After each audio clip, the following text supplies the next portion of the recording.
2024 UPSC topper 2 Telugu station నుంచి సాయి శివాని గారు. So congratulations first of all. అయితే ఈ వీడియోలో చాలామంది స్టూడెంట్స్కి ఒక డౌట్, ఇంతకీ సాయి శివాని గారు యూపీఎస్సీ కోచింగ్ తీసుకున్నట్ట, సొంతంగా ప్రిపేర్ అయినట్ట? ఎందుకు అంటే సో చాలా వరకు తమ్ముళ్ళు చూసుకునే కోచింగ్ లేకుండా నేను యూపీఎస్సీ క్రాక్ చేశారు, కోచింగ్ లేకుండా నేను యూపీఎస్సీ క్రాక్ చేశారని సో చాలా తమ్ముళ్ళు చాలా వీడియోస్లో దీని గురించి డిస్కషన్ అనేది జరుగుతూ ఉంది. ఎట్ ద సేమ్ టైం చాలా మల్టిపుల్ ఇన్స్టిట్యూట్స్లో మాక్ ఇంటర్వ్యూస్ తీసుకున్నట్టు and she directly told that నేను ఈ ఇన్స్టిట్యూట్తో అసోసియేట్ అయ్యి ఉన్నాను, పర్సనల్ గైడెన్స్ తీసుకున్నాను అని మల్టిపుల్ నేమ్స్ కూడా చెప్పడం జరిగింది. అండ్ ఇక్కడ ఒకటే చాలా మంది ఏంటి అంటే సాయి శివాని గారు RGUKT ఒంగోలులో కంప్లీట్ చేశారు తన గ్రాడ్యుయేషన్. తర్వాత 2024 ఆల్ ఇండియా ర్యాంక్ 11 వచ్చింది, సెకండ్ అటెంప్ట్లో క్రాక్ చేశారు అండ్ ఆల్రెడీ గ్రూప్ 1 ర్యాంక్ కూడా క్రాక్ చేయడం జరిగింది అండ్ ఫస్ట్ అటెంప్ట్లో ప్రిలిమ్స్ కూడా క్వాలిఫై అవ్వలేదు అని చెప్పారు.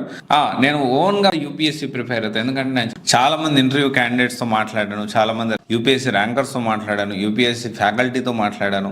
సో ఇలా మాట్లాడుతున్నప్పుడు కొంతమంది స్టూడెంట్స్ అరే సొంతంగా ప్రిపేర్ అయితే యూపీఎస్సీ, కొంతమంది ర్యాంకర్స్ యూట్యూబ్ ఛానల్స్ ఓపెన్ చేసి కొంతమంది స్వలాభం కోసం కొంతమంది స్వలాభం కోసం యూట్యూబ్ ఛానల్ ఓపెన్ చేసేసి కోచింగ్ అంతా మాఫియా, సొంతంగా ప్రిపేర్ అయ్యి యూపీఎస్సీ క్రాక్ చేసేయచ్చు అని చెప్పి మాట్లాడుతూ ఉన్నారు. నేను ఒక్కటే చెప్తా ఉన్నా, ప్రతి ఒక్క యూపీఎస్సీ ర్యాంకర్ కూడా ఖచ్చితంగా ఏదో ఒక స్టేజ్లో, ప్రిలిమ్స్ స్టేజ్లోనో లేకపోతే ఆన్సర్ రైటింగ్ స్టేజ్లోనో లేకపోతే ఇంటర్వ్యూ స్టేజ్లోనో లేకపోతే ఎస్ఏ పరంగానో లేకపోతే సబ్జెక్ట్ పరంగానో మాక్ ఇంటర్వ్యూస్ పరంగానో ఖచ్చితంగా కోచింగ్ సెంటర్ల హెల్ప్ తీసుకొని ఉంటుంటారు. 100% ఇది వాస్తవం.